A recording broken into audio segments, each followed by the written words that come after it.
యెషయా గ్రంథం 55వ అధ్యాయం నేను చదువుతాను. 10వ వచనం, 11, 12, 13 వచనాలు. అలాగే నా నోట నుండి వచ్చిన ఉండును, నిష్ఫలముగా నా యొద్దకు మరలక అది నాకు అనుకూలమైన దాన్ని నెరవేర్చును. నేను పంపిన కార్యమును సఫలము చేయును. మీరు సంతోషముగా బయలు వెళ్ళుదురు, సమాధానము పొంది తోడుకొని పోబడుదురు. మీ ఎదుట పర్వతములు మెట్టలును సంగీతనాదము చేయును. పొలములోని చెట్లన్నీ చప్పట్లు కొట్టును. ముండ్ల చెట్లకు బదులుగా దేవదారు వృక్షములు మొలుచును. దురదగొండి చెట్లకు బదులుగా గొంజి వృక్షములు ఎదుగును. అది యెహోవాకు ఖ్యాతిగాను, ఆయనకు కొట్టివేయబడిన నిత్యమైన జ్ఞాపక సూచనగాను ఉండును. దేవునికి స్తోత్రం. హల్లెలూయా. తలలు వంచని చిన్న ప్రార్థన చేసుకుందాం. మహోన్నతుడా, సర్వాధికారి, జీవం కలిగిన దేవ, నీ పరిశుద్ధమైన దివ్య నామం బట్టి నీకు వేలాది వందనాలు, స్తుతులు, స్తోత్రాలు. నీ యొక్క మహాకృప కనికరిని బట్టి, దయని బట్టి ఈ వారమంతయు నీ రెక్కల నీడ క్రింద మమ్మల్ని సజీవులు ఉంచి దాచి కాపాడి ఈ బైబిల్ స్టడీలో మమ్మల్ని సమకూర్చి నీ వాక్యాన్ని విని మా హృదయాన్ని పరిశుద్ధపరచుకొని పరిశీలించుకొని నీ వాక్యానుసారంగా నడుచుటకు మమ్మల్ని నీ పాద సన్నిధిలో సమకూర్చినందుకు స్తోత్రం నాయన. నిలబడి నన్ను నీ కృపలో జ్ఞాపకం చేసుకుని చదవబడిన వాక్యము ద్వారా నాతో మాట్లాడి నీకే మహిమ ఘనత ప్రభావములు కలిగించుకోమని యేసయ్య అతి శ్రేష్టమైన దివ్యగణ నామమును అడిగి వేడుకుంటున్నాము తండ్రి. ఆమేన్. Praise lord. హల్లెలూయా. 13వ వచనం కింది భాగాన్ని నేను మరొకసారి చదువుతాను చూడండి. అది యెహోవాకు ఖ్యాతిగాను, ఆయనకు కొట్టివేయబడని నిత్యమైన జ్ఞాపక సూచనగాను ఉండును. దేవుడు మర్చిపోలేనటువంటి ఒక స్థితి, ఎప్పుడు కూడా ఆయన మరవలేనటువంటి ఒక పరిస్థితి ఎప్పుడు ఉంటుంది అనేది దానికి పై వచనాల్లో ముండ్ల చెట్లకు బదులుగా దేవదారు వృక్షములు మొలిచినప్పుడు, దురదగుండి చెట్లకు బదులుగా గొంజి వృక్షములు ఎదిగినప్పుడు. మనం గత 2-3 వారాలుగా ఈ అధ్యాయాన్ని మనం ధ్యానం చేస్తూ దేవుని నోట నుండి వచ్చే మాట ఎలాంటిదో, దానికి ఉన్నటువంటి శక్తి ఎలాంటిదో, ఆయన నోట నుండి వచ్చిన వచనం పలుకు శూన్యంలో సృష్టిని చేసేదని, చనిపోయిన వారిని బ్రతికించేదని, ఇలా ఆయన మాటకు చాలా శక్తి ఉంది అని మనం చెప్పుకుంటూ, అలాంటి శక్తిగల వాక్యం మన జీవితంలో ఎందుకు నిష్ఫలమవుతుంది అనే వాక్యం కూడా పోయిన వారం చెప్పుకున్నాం. ఎవరికైనా గుర్తుంటే పోనీ ఇప్పుడు వాక్యం చదువుకున్నట్టే జ్ఞాపకం ఉంటే ఎందుకు నిష్ఫలమవుతుంది దేవుని యొక్క మాట, వాక్యం మన జీవితంలో? ఏవైనా 2-3 కారణాలు గుర్తున్నాయి చెప్పండి. జ్ఞాపకం ఉన్నాయి చెప్పండి.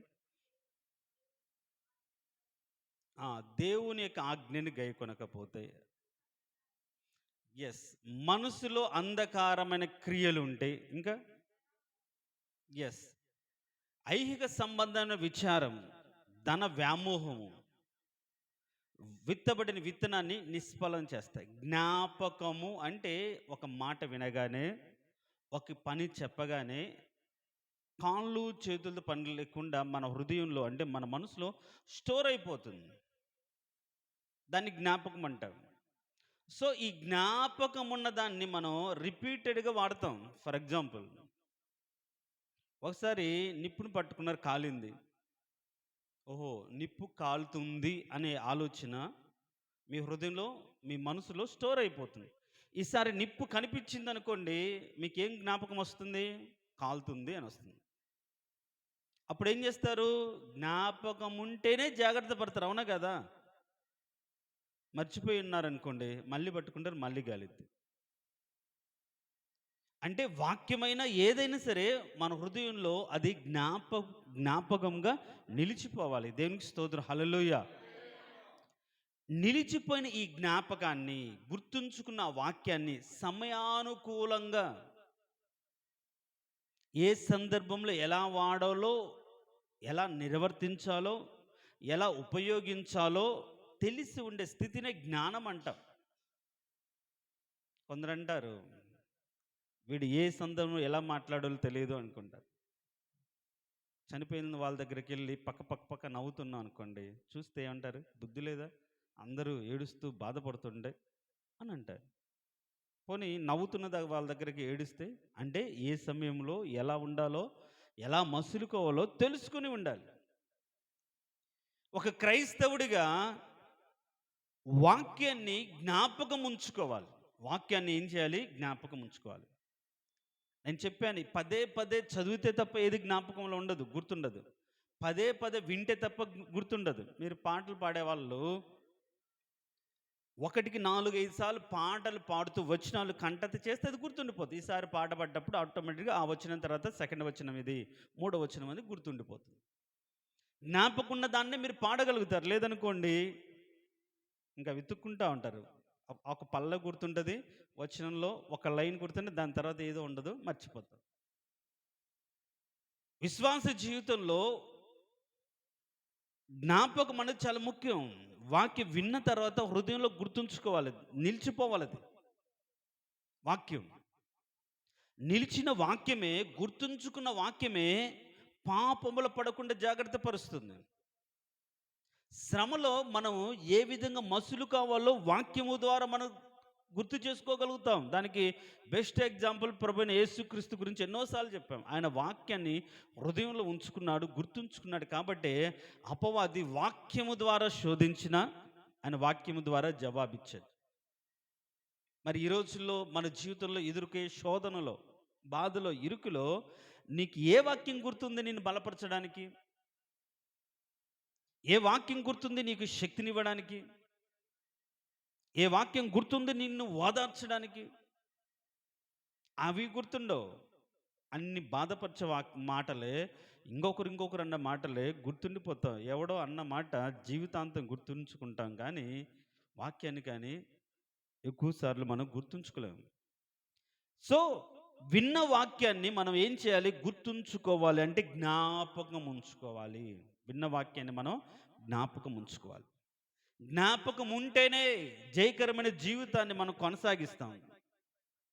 జ్ఞాపకం లేదనుకుంటే జయకరమైన జీవితం ఉండదు. ఎగ్జామ్స్ రాస్తున్నారు బిడ్డలు, పిల్లలు సంవత్సరం అంతా చదివి బైహార్ట్ చేసి దాని జ్ఞాపకంకు వస్తే, వాళ్ళు చదివింది గుర్తొస్తే రాస్తారు, లేకుంటే లేదు. అలానే మన జీవితంలో కూడా విన్న వాక్యం ఇక్కడ వదిలిపెట్టకుండా మనసుల్లో కాస్త, హృదయంలో కాస్త ఏం చేయాలి? స్టోర్ చేసుకోవాలి, నిలుపుకోవాలి. అలానే దేవుడు కూడా కొందరిని ఎలా ఉంచుకుంటాడంటే మరువబడి జ్ఞాపకంగా తన హృదయంలో ఉంచుకుంటాడంట. దేవునికి స్తోత్రం, హల్లెలూయా. మనము ఎందుకు జ్ఞాపకం ఉంచుకోవాలో ఒక విషయాన్ని మీకు చెప్పాను. జ్ఞాపకము అంటే చేయకుండానే హృదయంలో దాచుకోవడాన్ని, మనసులో దాచుకోవడానికి జ్ఞాపకం అంట. కాళ్ళు చేతులతో, శరీరముతో పని లేకుండానే ఒక ఉద్దేశం కావచ్చు, ఒక ఆలోచన కావచ్చు, ఒక సంగతి కావచ్చు, ఏదైనా మన మనసులో, మన హృదయంలో దాచుకోవడాన్ని, స్టోర్ చేసుకోవడానికి జ్ఞాపకం అంటాం. ఆ జ్ఞాపకం ఉంటేనే అవసరానికి దాన్ని ఉపయోగిస్తాం. అలానే దేవుడు కూడా కొందరిని జ్ఞాపకార్థ సూచనగా, మర్చిపోలేనటువంటి జ్ఞాపకార్థ సూచనగా గుర్తుపెట్టుకుంటాడంట. దేవునికి స్తోత్రం, హల్లెలూయా. అంటే కొన్నిసార్లు మన పేరు తలుచుకోగానే ఆయన మన పట్ల ఏ నిబంధన చేస్తాడని గుర్తు రావాలి. మనం ప్రార్థించిన వెంటనే మనకి ఏ మాట ఇచ్చాడో అని గుర్తు రావాలి. మనం దేవుని సన్నిధికి రాగానే మన పట్ల అన్న సంకల్పం మనకు జ్ఞాపకం రావాలి. అలా జ్ఞాపకం రాలేదనుకోండి, మన జీవితంలో ఏ క్రియ జరగదు. ఇప్పుడు హన్నా వచ్చి మందిరంలో వచ్చి కన్నీరు కార్చి ఏడ్చి ప్రార్థన చేసింది. అక్కడ రాయబడేమంది ఏంటి? యెహోవా హన్నాను జ్ఞాపకము చేసుకొనెను అని రాయబడి. అంతకుముందు జ్ఞాపకం లేదా? అంటే అంతకుముందు ఆమె వస్తుంది గానీ, ఎప్పుడొచ్చిందో, ఎప్పుడు పోతుందో, మందిరానికి సంవత్సరానికి ఒకసారి వస్తుంది గానీ, ఏది కూడా ఆయనకు గుర్తులేదు. కానీ ఇప్పుడు గుర్తుపెట్టుకున్నాడు. సో, దేవుడు గుర్తుంచుకోవాలంటే ఏం చేయాలి? మరిచిపోలేని జ్ఞాపకంగా. కొన్ని కొన్ని సంఘటనలు, కొన్ని కొన్ని విషయాలు మన జీవితంలో మర్చిపోలేము. అవి అలానే పదిలపరచబడతాయి హృదయంలో. అది బాధ కావచ్చు కొన్నిసార్లు, సంతోషం ఏదైనా సరే కొన్ని కొన్ని. రోజు ఎన్నో చూస్తుంటాం, ఎన్నో వింటాం, అన్నీ గుర్తుంటాయా? గుర్తుండవు. మన మనసుకు బాగా హత్తుకుని, బాగా నచ్చినటువంటి, మనకు సంతోషించినటువంటి ఏదైనా ఉంటే ఆ సంఘటన కానీ, ఆ స్థితి కానీ మనకు కొన్నిసార్లు గుర్తుంటుంది. లేకుంటే బాగా బాధ పెట్టింది గుర్తుంటుంది. అన్నిటికంటే ఎక్కువ ఏది గుర్తుందంటే బాధే ఎక్కువ గుర్తుంటుంది కదా. వాటిల్లో కొన్ని మాటలు, కొందరి ప్రవర్తన, ఇవన్నీ మాత్రం బాగా గుర్తుండిపోతాయి మన జీవితాల్లో. వాక్యమైతే అస్సలు గుర్తుండదు. ఎందుకు అలా ఉన్నంటే మర్చిపోయానయ్యా అని. ఊరికి చాలా ఈజీగా అది చెప్పడం. తప్పించుకోవాలంటే ఏం చెప్తారు? తెలియదు, మర్చిపోయాను. పిల్లలైనా అంతే. ఏదైనా చెప్పారనుకో, ఎందుకు చేయలేదు, అబ్బా అరే ఇప్పుడు చేద్దాం అనుకున్నాను, వెంటనే మర్చిపోయాను అంటారు. సో ఏదైనా మన విశ్వాస జీవితంలో మర్చిపోకుండా జ్ఞాపకం ఉంచుకుంటేనే పరిశుద్ధతను కాపాడుకుంటాం, నీతిని కాపాడుకుంటాం, భక్తిని కాపాడుకుంటాం. మనం ఈ దేవుని విషయంలో ఏదైతే నిబంధన చేసుకున్నామో, సమర్పణ చేసుకున్నామో, వాటిని కాపాడుకోకుండా బ్రతుకుతాం. కానీ వాటిని మర్చిపోతే ఇంకా మన గుడ్డి వల్ల అవుతాం. బైబిల్లో ఉంది, వారిని కూడా దేవుడి జ్ఞాపకం చేసుకుని. అయితే ఇప్పుడు మన సబ్జెక్ట్లోకి వస్తే, దేవుడు కొందరిని ఆయనకు ఖ్యాతిగా, వారి ద్వారా ఖ్యాతిని పొందుకోవడం. ఖ్యాతి అంటే ఏంటి? కీర్తి.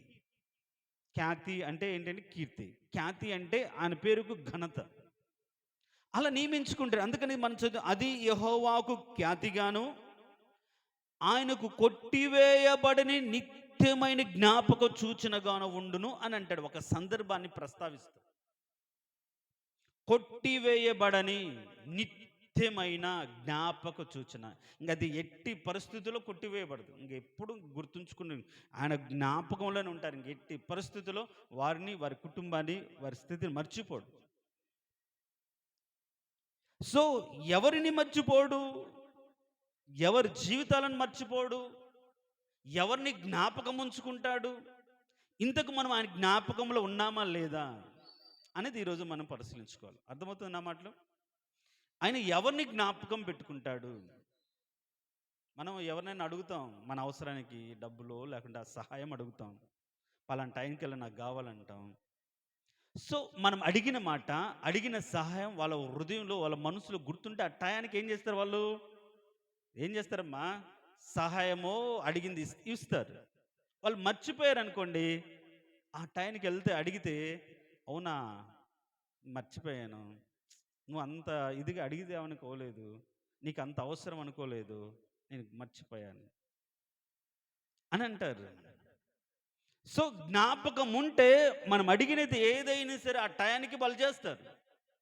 అలానే దేవుని దృష్టిలో కూడా మనం నిత్యమైన జ్ఞాపకముగా ఉంటే మాత్రం మన జీవితంలో ఎప్పుడు ఎలా ఎలా జరగాలి వాటన్నిటిని వరుసపెట్టి ఆయన క్రియలు చేస్తాడు. దేవునికి స్తోత్రం, హల్లెలూయా. జ్ఞాపకం ఉండాలి ఆయనకు. ఏంటైనా దేవుడు మర్చిమరుపా? దేవునికి ఏమైనా మర్చిపోతుంటాడా? బైబిల్లో ఆయన కొందరిని మాత్రమే జ్ఞాపకం ఉంచుకుంటాడు. అర్థమవుతుందా? ఆయన కొందరిని మాత్రమే జ్ఞాపకం ఉంచుకుంటాడు, అందరిని జ్ఞాపకం ఉంచుకోడు. అన్ని క్రియలు జ్ఞాపకం ఉండవు, జ్ఞాపకంలోకి తెచ్చుకోడు. అంటే జ్ఞాపకం అంటే మనసులో పెట్టుకుంటాడు, ఎప్పుడు ఎలా చేయాలో, వీరికి ఇలా చేయాలి, వీళ్ళ యొక్క స్థితిని బట్టి ఇలా చేయాలి అనే ఆలోచన తన హృదయంలో ఉంచుకొని ఆ టైం ఖచ్చితంగా చేస్తాడు. ఆయన మనసులో ఉంచుకుంటే వీళ్ళు అవసరం లేదు అని కొట్టివేశాడు అనుకోండి, ఇంక చేయడు. సో ఇప్పుడు మనము దేవుని యొక్క మనసులో, దేవుని యొక్క హృదయంలో, దేవుని యొక్క ఆలోచనలో నిత్యమైన జ్ఞాపక సూచనగా ఉన్నామా, లేదా ఏ రోజో మనల్ని మర్చిపోయాడా అనేది మనం పరిశీలించుకుంటే, ఇక మీదటైనా సరే ప్రభువా నన్ను జ్ఞాపకం ఉంచుకొని ప్రార్థన చేయొచ్చు. దేవునికి స్తోత్రం, హల్లెలూయా.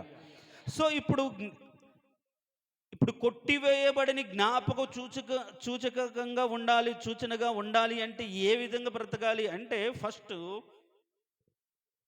ఆయన నోట నుండి పలకబడిన మాట మన బ్రతుకులో నెరవేర్చబడాలి. దేనికి స్తోత్రం, హల్లెలూయా. ఏ మాట అయితే పొందుకున్నామో అది మన జీవితంలో నెరవేర్చబడాలి.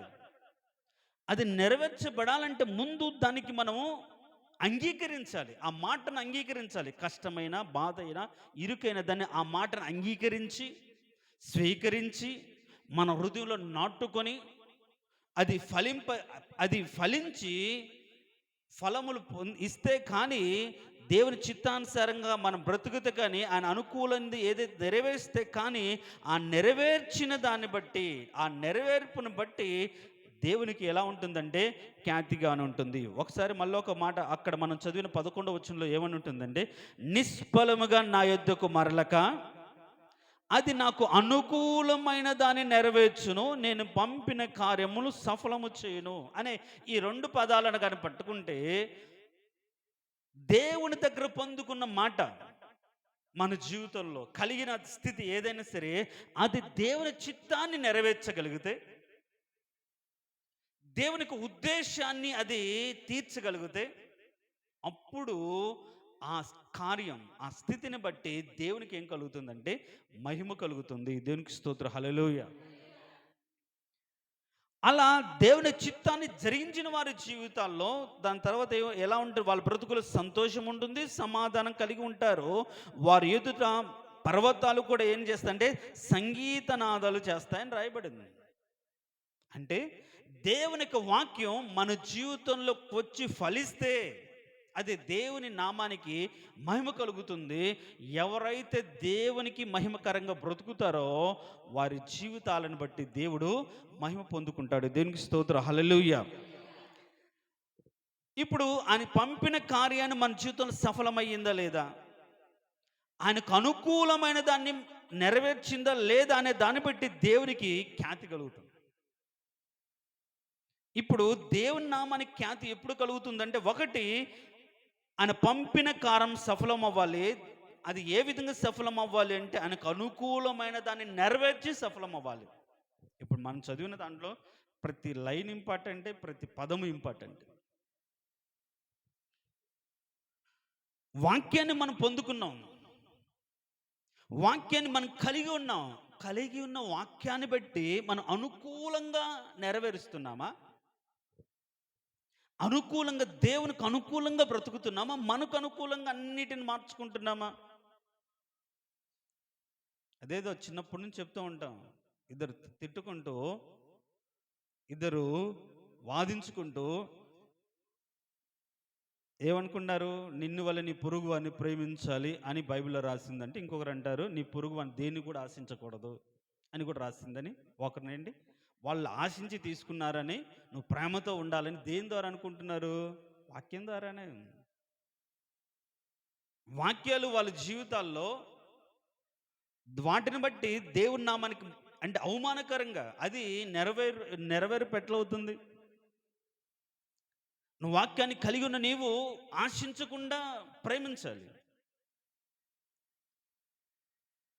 ఆశించకుండా ఏదైనా చేయాలి. అంతేకాని నువ్వు చేసింది తప్పై వాక్యాన్ని ఎత్తి చూపిస్తే అది దేవునికి నామానికి మహిమకరంగా ఉండదు. దేవునికి స్తోత్రం, హల్లెలూయా. కలిగి ఉన్న వాక్యం దేవునికి అనుకూలమైన దానిని నెరవేర్చాలి. మనకు అనుకూలంగా మార్చుకోకూడదు అని చెప్తున్నాను. మనకు అనుకూలంగా మార్చుకోకూడదు వాక్యాన్ని.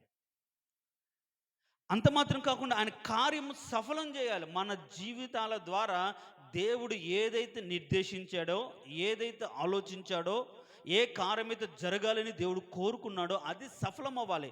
అలా దేవునికి చిత్తాన్ని నెరవేర్చి దేవునికి కార్యాన్ని ఎవరైతే సఫలం చేస్తారో వారి ద్వారా దేవునికి ఏం కలుగుతుందంటే ఖ్యాతి కలుగుతుంది. అలా దేవుడికి ఎవరైతే దేవుని నామానికి ఘనత తెస్తారో దేవుడు వారిని జ్ఞాపకం ఉంచుకుంటాడు. అందుకనే నన్ను ఘనపరచు వారిని నేను ఘనపరచుదును అంటాడు. అది మన క్రియల వల్ల కావచ్చు, మన ప్రవర్తన వల్ల కావచ్చు, మన సాక్ష్యం వల్ల, మన నీతిగా బ్రతికి దేవుని ఘనపరుస్తే ఆయన కూడా మనల్ని ఘనపరుస్తాడు. కాబట్టి మన జీవితం ఎవరిని దేవుడు ఖ్యాతిగా ఎవరి ద్వారా ఖ్యాతి పొందుకుంటాడు, ఎవరిని నిత్యమైన జ్ఞాపకార్థ సూచనగా ఆయన ఉంచుకుంటాడు అంటే, ఎవరైతే ఆయన మాట విని ఆయన మాటను నెరవేర్చి ఆయన ఉద్దేశాన్ని సఫలం చేస్తారో వారిని మాత్రమే జ్ఞాపకార్థ సూచనగా ఆయన నిత్యము గుర్తుంచుకుంటాడు. దేవునికి స్తోత్రం, హల్లెలూయా. చూడండి, ఇప్పుడు ఎవరెవరిని అలా ఉంచుకున్నాడు అని మనం చూస్తే ఆదికాండం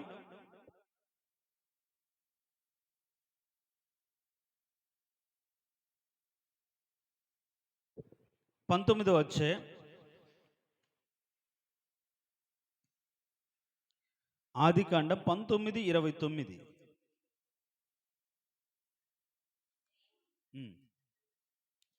ఒకటి చదవండి.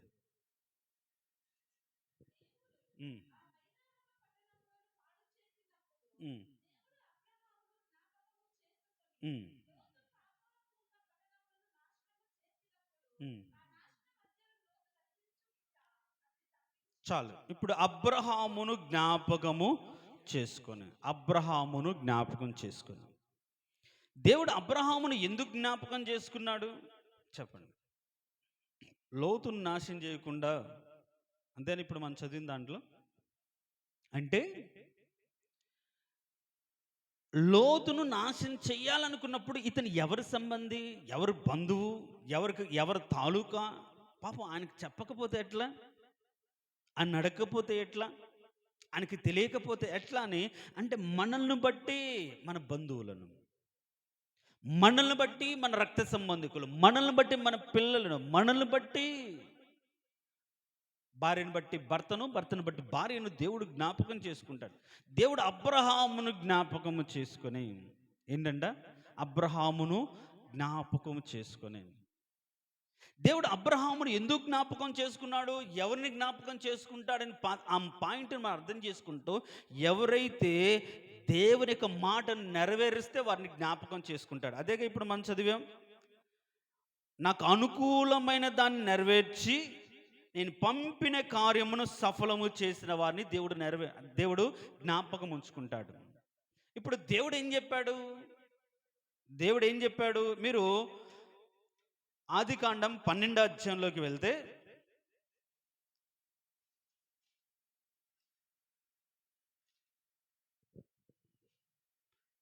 ఆదికాండం 12వ అధ్యాయంలోకి వెళ్తే ఆ 12:1 దేవుడు ఏమంటున్నాడంటే, నీవు లేచి నీ దేశము నుండి, నీ బంధువుల యొద్ద నుండి, నీ తండ్రి ఇంట నుండి బయలుదేరి నేను చూపించు దేశమునకు వెళ్ళుము అని అన్నాడు.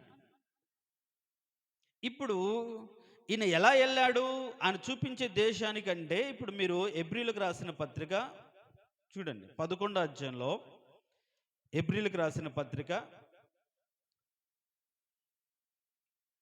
11వ అధ్యాయం. అబ్రహాము బయలు వెళ్ళినప్పుడు, అబ్రహాము పిలువబడినప్పుడు విశ్వాసమును బట్టి ఆ పిలుపునకు లోబడి తాను స్వాస్థముగా పొందనయున్న ప్రదేశమునకు బయలు వెళ్ళెను, మరియు ఎక్కడికి వెళ్ళవలెనో అది ఎరుగకయే బయలు వెళ్ళెను. చూడండి, ఇప్పుడు ఆయన ఉద్దేశాన్ని నెరవేర్చాలంటే మనకు లోబడితే చాలు, అవన్నీ కార్యాలు జరుగుతూ పోతూ ఉంటాయి. ఇప్పుడు అబ్రహాం అడిగాడు దేవుని, ఎంత దూరం వెళ్ళాలి ప్రభా, ఎంత కాలం నడవాలి ప్రభా? పోనీ ఆయన నడుస్తున్నప్పుడు ఇదేనా ప్రభువా, ఇంకెంత దూరం ప్రభా, ఇంకెంత కాలం ప్రభా అనుకుంటూ వెళ్ళాడా? నేను చూపించు దేశం అన్నాడు, ఇదే అనంత వరకు కూడా వెళ్ళాడు, ఇక్కడ నిలుచు అనంత వరకు వెళ్ళాడు. అబ్రహాము దేవునికి ఉద్దేశాన్ని నెరవేర్చాడు, దేవునికి చిత్తానికి లోబడ్డాడు. నెరవేర్పు అంటే ముందు లోబడకుండా ఎవరు దేవునికి ఉద్దేశం నెరవేర్చలేదు. నువ్వు లేచి వదిలిపెట్టమన్నాడు, బంధువులను వదిలిపెట్టమన్నాడు, రక్త సంబంధికులు వదిలిపెట్టమన్నాడు, దేశం వదిలిపెట్టమన్నాడు, సమస్తాన్ని వదిలిపెట్టి నేను చూపించు దేశం అని అన్నప్పుడు అన్ని వదిలిపెట్టాను ప్రభా, చూపించు అని అడగలేదు ఎంత దూరం వెళ్ళాలి. ఈ రోజుల్లో వదిలిపెట్టడానికి కొన్ని వదిలిపెడతాం, కానీ దేవుడు మనతో అంటే లోబడి బ్రతకమంటే చాలాసార్లు లోబడి బ్రతకలేకుండా పోతుంటారు. అర్థం కాదు. దేవుని చిత్తాన్ని నెరవేర్చడానికి ఇలానే బ్రతకాలని తెలియదు. ఇప్పుడు అబ్రహాము దేవునికి ఉద్దేశాన్ని సఫలం చేశాడు. నేను చూపించు దేశం ఉన్నప్పుడు ఆయన చూపించేంత వరకు వెళ్ళాడు. దేవునికి స్తోత్రం, హల్లెలూయా. ఇదే నేను నీకు చూపించాలనుకున్న దేశం అన్నంత వరకు ప్రయాణం చేశాడు. అంతేగాని మధ్యలో ఎక్కడ కూడా ప్రశ్నించలేదు. ప్రశ్నించాడా? ఏం ప్రశ్నించలేదు. అందుకనే అబ్రహామును దేవుడు జ్ఞాపకం ఉంచుకున్నాడు. దేవునికి లోబడ్డాడు. దేవుని మాట నెరవేర్చడానికి బయలుదేరాడు. కాబట్టి అబ్రహామును దేవుడు జ్ఞాపకం ఉంచుకున్నాడు. అంటే మనము నిజాయితీగా దేవునికి లోబడితే, పరిశుద్ధంగా దేవుని యొక్క మార్గంలో నడిస్తే మనల్ని కూడా దేవుడు జ్ఞాపకం ఉంచుకుంటాడు. దేవునికి స్తోత్రం, హల్లెలూయా. దేవునికి స్తోత్రం, హల్లెలూయా. సో మనల్ని జ్ఞాపకం ఉంచుకోవాలంటే మనలో ఏముండాలంటే, దేవుడు ఒక మాట చూడండి, ఎవరిని జ్ఞాపకం ఉంచుకుంటాడు అంటే, ఒక మాట 111 అధ్యాయం, కీర్తన గ్రంథం 111 అధ్యాయం 5వ వచనం.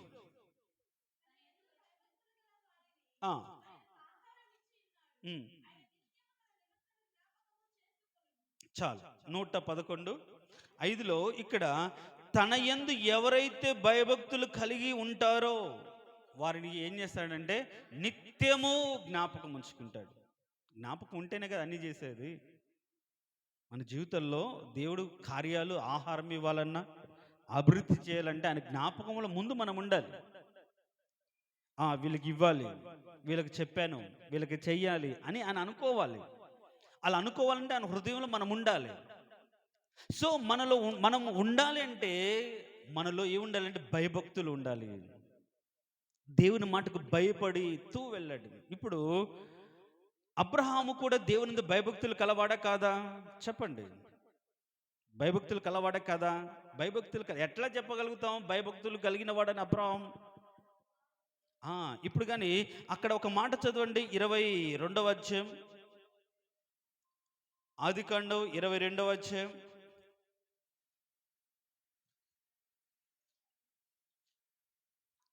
ఆ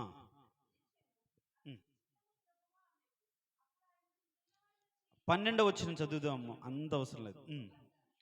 అప్పుడు ఆయన, ఆ చిన్నవాని మీద చేయి వేయకుము, అతనేమీ చేయకుము, నీకు ఒక్కడయ్యున్న నీ కుమారుని నాకియ్య వెనదీయలేదు కనుక నీవు దేవునికి భయపడు వాడవని ఇందువల్ల నాకు కనబడుచున్నది. దేవునికి స్తోత్రం, హల్లెలూయా. దేవునికి భయపడితే, దేవునికి లోబడి ఆయన చెప్పినట్టుగా చేస్తాం. అర్థమవుతుందా? దేవునికి భయపడితే, ఆయనకు లోబడి, ప్రశ్నించకుండా. ఇప్పుడు అబ్రహాం ప్రశ్నించాడా? ఒక్కగానొక్క కొడుకునిచ్చావు, 100 ఏళ్ల వయసులు ఇచ్చావు, మళ్ళీ దహన బలికి అర్పించాలంటున్నా, ఇది నీకు న్యాయమేనా? ఎట్లా బ్రతకాలి? ఆమెకి ఏమని సమాధానం చెప్పాలి? ఇన్ని రకాల ప్రశ్నలు ఆయన మనసులో ఉండినా దేవునికి భయపడ్డాడు కాబట్టి ఆ మాటకు లోబడ్డాడు. దేవుడు ఎవరిని జ్ఞాపకం ఉంచుకుంటాడంటే తన యందు భయభక్తులు కలిగిన వారిని జ్ఞాపకం ఉంచుకుంటాడు. దేవుని యందు భయభక్తులు కలిగి ఉండడం అంటే మనం ఎన్నోసార్లు చెప్పుకున్న జ్ఞానము అని చెప్పుకున్నాం, చెడుతనాన్ని విసర్జించడం అని చెప్పుకున్నాం. సో ఈ చెడుతనం విసర్జించిన వాళ్ళు వారు కలిగిన జ్ఞానం ఏంటంటే, ఏ స్థితిలో అయినా సరే నేను దేవునికి భయపడాలి, దేవుని మాటకు లోబడాలి, దేవుడు చెప్పినట్టుగా మాత్రం నేను బ్రతకాలి, చేయాలి, దేవుని మాట తర్వాత ఏదైనా నాకు ముఖ్యం అని దేవునికి భయపడతాడు. తన కుమారుని ఇచ్చినందుకు, నేను చెప్పిన మాట నువ్వు విన్నవయ్యా, నేను తప్పకుండా నువ్వు పాటించావు అని అనలేదు. ఇందును బట్టి నువ్వు దేవునికి భయపడుతున్నావు. సో దేవునికి భయపడే వాళ్ళు ఏం చేస్తారు? మొదట దేవునికి లోబడతారు, లోబడి చెప్పినట్టుగా చేస్తారు. చెప్పినట్టుగా చేయడమే దేవునికి భయపడి బ్రతకడం. కాబట్టి మనం జ్ఞాపకం ఉండాలి. దేవునికంటే ఏముండాలి? మనలో దేవుని యందు భయభక్తులు కలిగి ఉండాలి. అంటే ఆయన చెప్పినట్టుగా బ్రతకాలి, ఆయన చెప్పినట్టుగా లోబడి చెయ్యాలి. నీకు ఒక్కడే అదేదైనా సరే నీకెంతో ఇష్టం ఉండొచ్చు. ఆ భయం ఉంటే దాన్ని దేవుని కోసం వదిలేస్తా. మరి ఈరోజు అసలు మందిరానికి రావడానికి భయం ఉండదు. మనం మాట్లాడేటప్పుడు దైవ భయం ఉండదు. చూపుల్లో దైవ భయం ఎక్కడా భయం లేకుండా నన్ను దేవుడు గుర్తుంచుకోవాలంటే ఎందుకు గుర్తుంచుకుంటాడు? నువ్వు ఏం మంచి చేసావని గుర్తుంచుకోవాలి దేవుడు. ఏ నీతి కలిగి ఉందని దేవుడు గుర్తుంచుకోవాలి. ఏ మాట నెరవేర్చవని దేవుడు గుర్తుంచుకోవాలి. ఎక్కడ లోబడ్డావని దేవుడు గుర్తుంచుకోవాలి. దేవునికి అనుకూలంగా ఏం చేసావని దేవుడు గుర్తుంచుకోవాలి. ఏమీ చేయరు కానీ దేవుడు గుర్తుంచుకోవాలంటారు. అది వాక్యానుసారంగా కరెక్ట్ కాదు. నువ్వు ఎంతగా ప్రార్థించు, ఎంతగా మొర్రపెట్టు, ఎంతగా దుఃఖపడు అని చెప్పినట్టుగా చేస్తేనే తప్ప, లోబడి ఆయనకు అనుకూలమైన దాన్ని నెరవేర్చే విధంగా నీ బ్రతుకును నువ్వు మార్చుకోగలిగితే తప్ప దేవుడు నిన్ను గుర్తుంచుకోడు. దేవునికి నువ్వు భయపడాలి.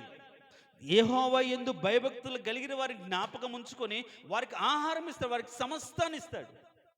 కరువు వచ్చింది, గెరారులో ఉండగానే దేవుడు జ్ఞాపకం చేసుకుని అంటాడు ఇస్సాకుతో, నువ్వు ఎక్కడికి వెళ్ళాల్సిన అవసరం లేదు, ఇక్కడే ఉంది, నేను కదా పోషించేది అని అంటాడు. ఆయన కూడా లోబడ్డాడు. లోబడితే ఏంటి కరువులో విత్తనం వేసి 100 ఫలం పొందుకున్నాడు. ఒకవేళ దేవుడి జ్ఞాపకం లేకపోతే పట్టించుకునేవాడు కాదు కదా. కాబట్టి దేవుని జ్ఞాపకంలో మనం ఉండాలి అంటే మొదట మన బ్రతుకులో భయభక్తులు ఉండాలి. ఇంకో రెండవదిగా ఏముండాలి అంటే చూడండి, అదే 112వ అధ్యాయం, కీర్తనల గ్రంథం 112వ అధ్యాయం 6వ వచనం అనుకుంటా.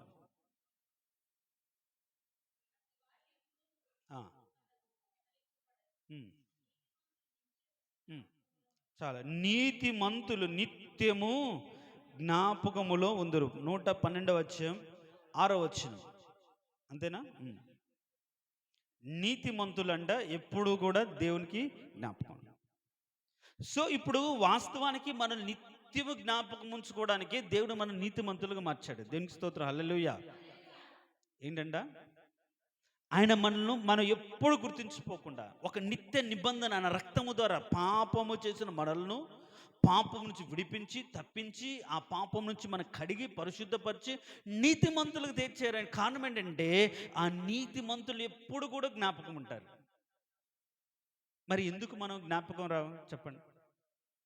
నీతిమంతులు నిత్యము జ్ఞాపకములు ఉంటారు.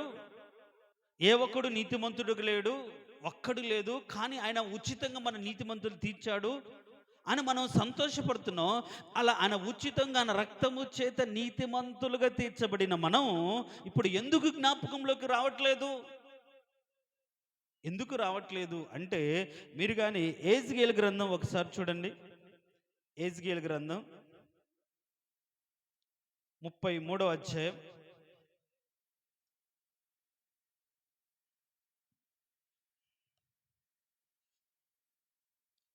33వ అధ్యాయం 13వ వచనం నేను చదువుతాను చూడండి.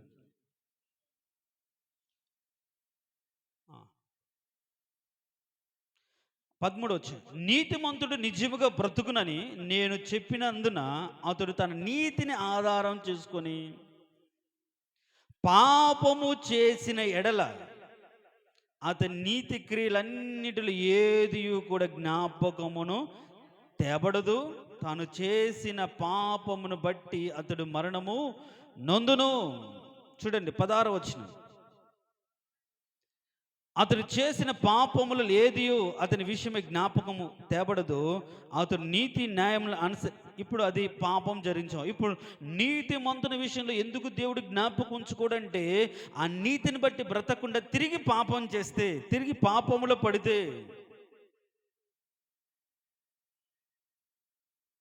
ఇంకొక 12వ వచనం చూడండి, ఇంకో క్లియర్గా ఉంది. నరపుత్రుడా, నీవు ఈ జనులకి ఈ మాట తెలియచేయము. నీతిమంతుడు పాపము చేసిన దినమున అది వరకు అతడు అనుసరించిన నీతి అతను విడిపించదు. దుష్టుడు చెడుతనం విడిచి మనసు త్రిప్పుకొని దినమున తాను చేసి ఉన్న చెడుతనం బట్టి వాడు పడిపోడు. అలాగనే నీతిమంతుడు పాపము చేసిన దినమున పాపము తన నీతిని బట్టి అతడు బ్రతకజాలడు. మనం ఎప్పుడో నీతిమంతులు తీర్చబడ్డామని పాపం చేస్తే ఇక్కడ ఏమనుందంటే వాడు బ్రతకడు. ఇంతకుముందు బాగా బతికి ఉంటావు, ఇంతకుముందు నీతిగా బ్రతుకుంటావు. ఇప్పుడు ఆ నీతిని ఏం చేయాలి? కంటిన్యూ చేసుకుంటూ ఉండాలి. అందుకని అంటాడు, చాలా క్లియర్గా ఉంది, నీతిమంతుడు పాపము చేసిన దినమున అది వరకు అతడు అనుసరించిన అతని నీతిని బట్టి అతడు విడిపించబడ్డాడు. అది మర్చిపోతాడు. అంటే ఒకవేళ ఇప్పటి వరకు అన్ని బాగా బ్రతకవు, నీతిగా బ్రతకవు, ఎన్నో దేవుని అకౌంట్లో నీ నీ జీవితంలో ఇన్ని క్రియలు జరిగించాలి, వీళ్ళు ఇంత నీతిగా బ్రతికారు, ఇంత పరిశుద్ధంగా బ్రతికారు అని అనుకొని రేపటి నుంచి ఈ కార్యం మొదలు పెట్టాలి అనుకున్న లోపు ఈరోజు సాయంత్రం దేవునికి విరోధంగా ఒక పాపం చేస్తే, అయ్యో పాపం, నిన్నటి వరకు నమ్మకంగా ఉన్నాడుగా, ఈ క్షణం వరకు నమ్మకంగా ఉన్నాడుగా, అయ్యో అని ఆయన ఏమి అనుకోడు, మొత్తం కూడా మర్చిపోతాడు. మనం ఏది కూడా ఆయన జ్ఞాపకం చేసుకోడు. నేనేమంటున్నానంటే, ఒకరోజు నీతిగా బ్రతికి, ఒకరోజు పరిశుద్ధంగా బ్రతికి, ఇంకొక రోజు పాపం చేస్తే నిన్న బ్రతికిన నీతిని బట్టి ఈరోజు నువ్వు సంతోషంగా ఉండలేవు, దాని ఫలం నువ్వు అనుభవించలేవు. అందుకని బైబిల్ చాలా స్పష్టంగా ఉంది, పరిశుద్ధత పొందిన వారే పరిశుద్ధులుగా ఉండడుకు పిలపడ్డారు. కానీ ఇంకా పరిశుద్ధ రక్తము ద్వారా పరిశుద్ధ పొంది ఇంక అందరితో మన నీతిమంతులను భ్రమలో బ్రతకమాకండి. నిత్యము మన రక్షణ కాపాడుకోవడానికి మరణము కారణంతగా, మరణం పోయినా పర్వాలేదు, అంటే మరణించిన మనం పర్వాలేదు, కానీ నీతిని పోగొట్టుకోకుండా మనం బ్రతకాలి, పరిశుద్ధతను కాపాడుకోవాలి. ఒక చిన్న మిస్టేక్ చేస్తే అంతవరకు చేసిన నీతి కార్యాలు నీ పట్ల దేవునికి వద్దు అన్నీ కూడా మాసిపోతాయి, అన్నీ వదిలేస్తాడు. ఇప్పుడు సౌలు రాజున్నాడు, పోయినసారి ఎప్పుడో చెప్పుకున్నాం, సదాకాలము అతనికి రాజ్యం ఉండాలి అనుకున్నాడు. చిన్న తప్పిదాన్ని బట్టి ఏమైంది? ఇప్పుడు ఆయన అంతకుముందు రోషం కలిగి పౌరుషం కలిగి యుద్ధం చేయలేదా? తన ప్రజల పక్షం నిలబడలేదా? ఆత్మశక్తిని పొందలేదా? ప్రవచించలేదా? మరి ఈ కార్యాలను బట్టి అతను నీతిమంతుడికి ఎంచాడా? లేదుగా. కాబట్టి ఏ రోజుకు ఆ రోజు మనం నీతిని, భక్తిని ఎంత శ్రద్ధగా చేయాలో అర్థమవుతుందా? నేను ఎవరికి అన్యాయం చేశాను, ఎవరికి ఏం చేశాను అని అనుకుంటావేమో. నీ తలంపులో, నీ ఉద్దేశంలో దేవునికి విరోధమైన క్రియలు నీ బ్రతుకులు ఉన్నాయేమో. దాన్ని బట్టి వాటన్నిటి మర్చిపోయాడము. నేను వాళ్ళకి అది చేశాను, వీళ్ళకి ఇది చేశాను, వాళ్ళకి అది పెట్టాను, ఇది పెట్టాను, వాళ్ళని ఇంత అభివృద్ధిలోకి తెచ్చాను. కానీ నువ్వు ఈ పాపం చేసావు కాబట్టి అన్నీ కూడా కొట్టేశాడు అంతే. నువ్వు ఎవరికి ఎంత మేలు చేసినా, ఎవరి విషయంలో ఎంత మంచిగా ఉండినా, ఎంతగా నువ్వు సహకరించినా, ఎంతగా నువ్వు ప్రయాసపడినా, ఎంత మంచి వాడమైనా, ఈరోజు నువ్వు చేసిన పాపాన్ని బట్టి అదంతా కొట్టివేయబడింది. దాన్ని బట్టి ఈరోజు నిన్ను మంచివాడండు. ఒకవేళ నువ్వు దుర్మార్గుడవై ఉండి ఈరోజు నువ్వు ఒప్పుకొని వదిలిపెడితే మాత్రం దేవుడు క్షమించేస్తాడు. దేవుడు ఎవరిని జ్ఞాపకం ఉంచుకుంటాడంటే నీతిమంతులు జ్ఞాపకం ఉంచుకుంటాడు. ఆయన ఉచితమైన కృపచేత నీతిమంతులకు తీర్చాడు. ఆ నీతిని మనం కాపాడుకోగలిగితేనే ఆ నిత్యము జ్ఞాపకం ఉంచుకుంటాడు. అలా కాపాడుకోకుండా ఉంటే, అందుకనే ఏ రోజు కీడు ఆ రోజు చాలని అంటాడు భక్తుడు. ఈరోజు కీడు జరిగింది, అదే జీవితాంతం ఉండదు. నువ్వు మనసు మార్చుకుని, ప్రభా నిన్నటి దినం ఇలా బ్రతికాను, నన్ను క్షమించు ప్రభా, ఇక మీద ఉండనని నువ్వు మనసు మార్చుకుని తిప్పిన దాన్ని బట్టి ఇంకా ఆ రోజు అంతతో క్లోజ్ అంతే. మనుషులం కాబట్టి వాళ్ళు మారిపోయినా, పద్ధతులు మార్చుకున్న, నీతిగా బ్రతికినా మనకేంటి? వాళ్ళు ఎప్పుడో జరిగించిన గుర్తుంచుకొని మళ్ళీ అంటామేమో, కానీ దేవుడు అలా అనే మనస్తత్వం కాదండి. మనమైతే వాళ్ళు మారినా, పరిశుద్ధంగా బ్రతుకుతున్నా, ఎప్పుడో తెలుసో తెలియక జరిగిందని గుర్తుపెట్టుకుని ఎప్పుడెప్పుడైనా దెప్పిపడుతుంది. అట్లా దెప్పిపరిచే దేవుడు కాదు. ఒక్కసారి నువ్వు మార్చుకున్నావా, నీ బ్రతుకును మార్చుకున్నావా, దానిని ఏం చేస్తాడు? తీసివేస్తాడు. జ్ఞాపకం తెచ్చుకోడు ఇంకంతే నీ పాపాలన్నీ. ఒకవేళ నీతిగా బ్రతుకుతూ పాపం చేసావా, నీతి కార్యాలు ఏది కూడా గుర్తుండవు. ఇన్ని సంవత్సరాలుగా నువ్వు ఎన్నెన్నో కార్యాలు చేసావా, అయితే ఈరోజు ఏదైనా ఒక తప్పు చేసావా, మొత్తం వేస్ట్. నేను అది చేశాను కదా ప్రభా, ఇది చేశాను కదా ప్రభా, అలా బ్రతికాను కదా అంటే ఈరోజు నువ్వు ఎలా ఉన్నావు? ఈరోజు నీ హృదయ స్థితి ఏంటి? నీ బ్రతికేంటి? నీలో ఉన్న పరిశుద్ధత ఉందా? అదే కాపాడుకున్నావా? అని చూస్తాడు. అంటే ప్రతిరోజు మనం మంచి చేయడమే కాదు, మంచిగా బ్రతకడమే కాదు, ప్రతిరోజు కూడా పరిశుద్ధతను మనము కాపాడుకోవాలి, నీతిని కాపాడుకోవాలి. దేవునికి స్తోత్రం, హల్లెలూయా. కాబట్టి ఇక్కడ ఒక స్త్రీ గురించి నిత్యము జ్ఞాపకంలోకి తేబడిన ఒక స్త్రీ ఉంటుంది. మీరు కానీ చూడండి, మత్తయి సువార్త 26వ అధ్యాయం, మత్తయి సువార్త 26వ అధ్యాయం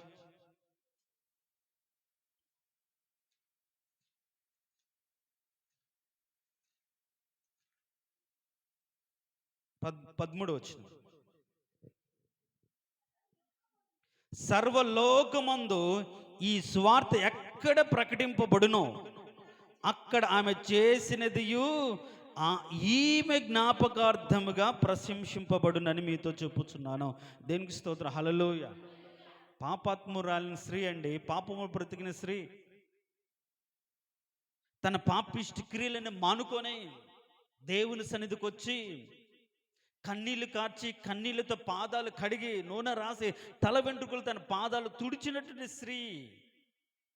అందుకని ఆమె పాపములు క్షమించబడి సమాధానంగా పొందిన ఆమె స్థితిని బట్టి అంటాడు, ఇలా ఈమె యొక్క క్రియలు స్వార్థ ఎక్కడైతే ప్రకటింది అంటే పాపం అనుకొని పాపిష్టి బ్రతుకును వదులుకొని యేసుక్రీస్తు యొక్క పాదం ఎద్దుకు వచ్చి కన్నీటితో పాపను ఒప్పుకొని ఆ నూనెతో ఆయన పాదములు తుడిసి రాచి ఆమె యొక్క వెంట్రుకలు తన పాదములు తుడిచిన దాన్ని బట్టి, ఆ పాదాలు ముద్దు పెట్టుకున్న దాన్ని బట్టి, విడువుగా ముద్దు పెట్టుకున్న దాన్ని బట్టి ఆమె ప్రశంసింపబడింది. వదిలిపెట్టేసిన ఆమెను దేవుడు జ్ఞాపకం ఉంచుకున్నాడు. అంత మాత్రం కాదంటే అందరూ కూడా ఆమెను జ్ఞాపకం ఉంచుకుంటారు. దేవునికి మనం కీర్తి తేవాలి అంటే అంటే ఖ్యాతి తేవాలంటే ఎలా అంటే మనం పరిశుద్ధతను బట్టి ఆయనకు ఖ్యాతి వస్తుంది. ఆయన పరిశుద్ధుడై ఉన్నలాగున మనం కూడా ఆ పరిశుద్ధతను కాపాడుకున్న దాన్ని బట్టే ఆయనకు మహిమ. కానీ ఇంకా దేన్ని బట్టి ఆయనకు మహిమ రాదు, ఆయన కార్యాలు మనం జరిగించిన దాన్ని బట్టి. మరి ఈరోజు ఆయన నిన్ను నిత్యమైన జ్ఞాపకార్థ సూచనగా తన హృదయంలో దాచుకోవాలంటే ఏం కలిగి ఉండాలి? మొదట ఆయన యందు భయభక్తులు కలిగి ఉండాలి.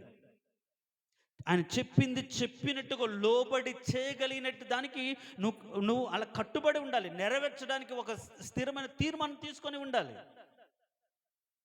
అంత మాత్రం కాకుండా ఆయన రక్తము ద్వారా అనుగ్రహించబడిన నీతిని మనం నిత్యము కాపాడుకోవాలి. కాపాడుకుంటూ ఒక చిన్న తప్పిదం చేస్తే మొత్తం పోతాయి. ఇంకా నువ్వు కన్నీరు కార్చి నేను అట్లా చేసి ఇట్లా చేసిన ఏమి లేవు. ఈరోజు నువ్వు చేసిన పాపను బట్టి మొత్తం పోయినాయి. అది గుర్తుపెట్టుకోండి. ఎవరైనా నేను అలా బ్రతికాను, ఇలా బ్రతికాను, అలా చేశాను, ఇలా చేశాను, దాన ధర్మాలు చేయొచ్చు, మంచి చేయొచ్చు, ఇవంతా కూడా నువ్వు చేసిన ఒక చిన్న తప్పిదాన్ని బట్టి దేవుడు ఎప్పుడో కొట్టేశాడు. మరోబడ్లావు, జ్ఞాపకంలోకి తెచ్చుకోడు. కాబట్టి నీతిమంతులకు తీర్చబడిన మనం ఎంత జాగ్రత్తగా మన పరిశుద్ధతను కాపాడుకోవాలో, మాటలో, చూపులో, ప్రవర్తనలో, నడకలో ఎంత పరిశుద్ధంగా జీవించాలో, ఆయన ఉద్దేశం నెరవేర్చే విధంగా మనం ఎంత ఇదిగా బ్రతకాలో అలా నెరవేర్చాడు. కాబట్టి దేవుడు అబ్రహామును జ్ఞాపకం చేసుకున్నాడు. అలా నెరవేర్చాడు కాబట్టి దావీదును దేవుడు జ్ఞాపకం చేసుకున్నాడు. దావీదును బట్టి దావీదు సంతతిని జ్ఞాపకం చేసుకున్నాడు. అబ్రహాముతో నీ చేతి నిబంధన బట్టి తన కుమారుడు ఇస్సాకుతో, యాకోబుతో ఒక్కొక్కరితో నిబంధన చేశాడు. అందుకనే ఆయన పిలిపించుకోవడానికి కూడా ఇష్టపడి నేను ఎవరు ప్రభు అంటే నేను అబ్రహాము దేవుడును, ఇస్సాకు దేవుడును, యాకోబు దేవుడును అని చెప్తున్నాడు. ఎందుకంటే వాళ్ళను తన హృదయంలో అలా ఉంచుకున్న వాడు దేవుడికి పిలువబడ్డాడు. దేవుడు ఎవరు ఈయన అంటే పలానా వారి దేవుడు. మరి మన జీవితంలో నేను వారి ద్వారా మహిమ పొందాలి, వారి సాక్ష్యం ద్వారా, వాళ్ళ ప్రవర్తన ద్వారా నేను మహిమ పొందాలి అన్నట్లుగా నాశపడుతున్నప్పుడు నీ ద్వారా నువ్వు మహిమ పొందే విధంగా, ఆయన మాట నెరవేర్చే విధంగా నీ క్రియలు ఉన్నాయా? లోబడే మనస్తత్వం ఉందా? ఎలా వస్తుంది ఆయన నామానికి మహిమ? ఎలా వస్తుంది ఆయన నామానికి ఘనత? ఆయన నామానికి నువ్వు ఘనత తేయగలుగుతానే కదా దేవుడు నిన్ను ఘనపరుస్తాడు. ఆయన నామాన్ని మనం హెచ్చించే విధంగా మన ప్రవర్తన ఉంటే కదా మనల్ని కూడా ఆయన హెచ్చిస్తాడు, బలపరుస్తాడు.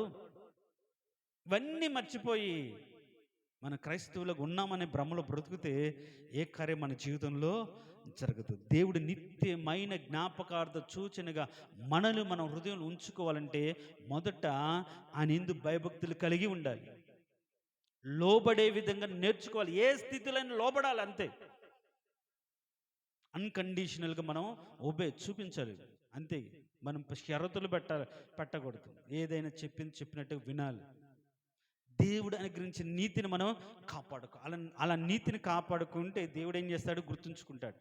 సొలొమోను అంత జ్ఞానం ఉంది కదా! సొలొమోనుకి ఇచ్చిన జ్ఞానాన్ని బట్టి దేవుని నామం మహిమార్థమై దేశాలు వ్యాపించింది కదా! సొలొమోను చేసిన పాపాన్ని బట్టి, తప్పిదాన్ని బట్టి దేవుడు ఆయన క్షమించాడా? ఈయన ద్వారా ఇప్పటి వరకు నా నామం కీర్తించబడింది, నా నామం హెచ్చించబడింది, అనేకులు నా యందు భయభక్తులు కలిగి ఉన్నారు కాబట్టి ఇప్పుడు ఈ పాపాన్ని బట్టే సరే అని దేవుడు రాజీ పడ్డాడు? లేదు. చీల్చివేశాడు దేశాన్ని, 2 ముక్కలు చేసేశాడు. నీతిగా బ్రతుకుతున్నంత కాలమే మన యొక్క నీతి క్రియలు మనకు ఫలాన్ని ఇస్తాయి. నీతి తప్పి బ్రతుకుతే నువ్వు ఎన్ని కార్యాలు అంతకు ముందు చేసి వాటి యొక్క ఫలం ఏది నీ బ్రతుకులోకి రాదు. కాబట్టి ఈరోజు నేను అలా బ్రతికాను, అలా చేశాను, వీళ్ళకి చేశాను, ఏవి గుర్తులేవు. కారణం ఏంటి?